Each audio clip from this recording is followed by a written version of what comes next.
And that's one of the biggest challenges is starting with that, the first of the three pillars and that vision and knowing where do you want to get to.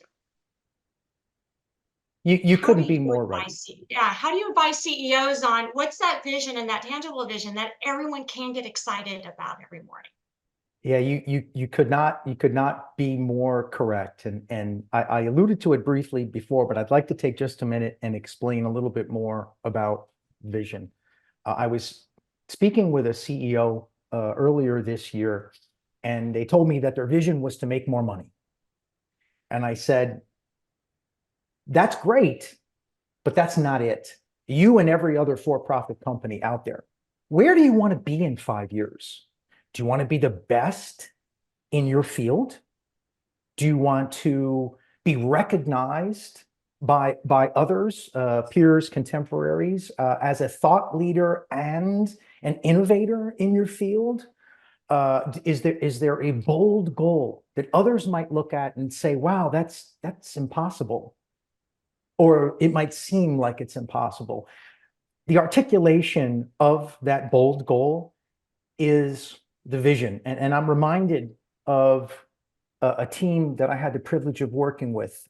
This is Norfolk, Virginia, 2005.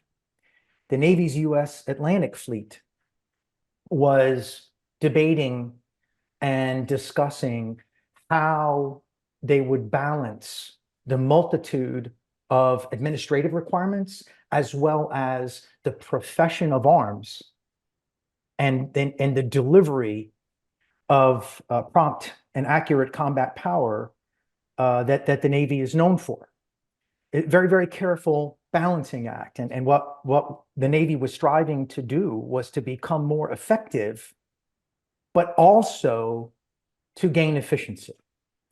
And the vision was articulated in a very clear and simple way that people got excited about, that they could get behind. And I had the blessing to be on the team who was working with senior leaders in the Navy to develop the vision, but then I also had the wonderful opportunity to go out and help implement it, which we'll talk about later. But it was communicated like this: a warrior's culture with a business discipline. Instantly, everybody understood it.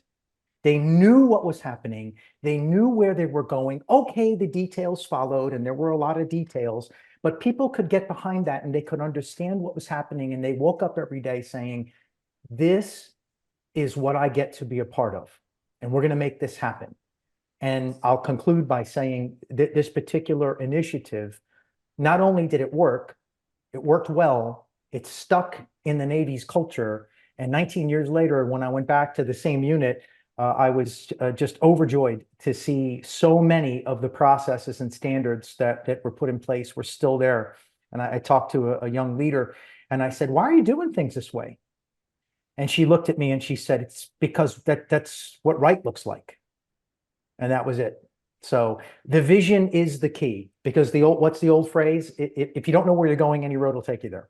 You've got to have that bold articulation. Once people get it, they'll move mountains.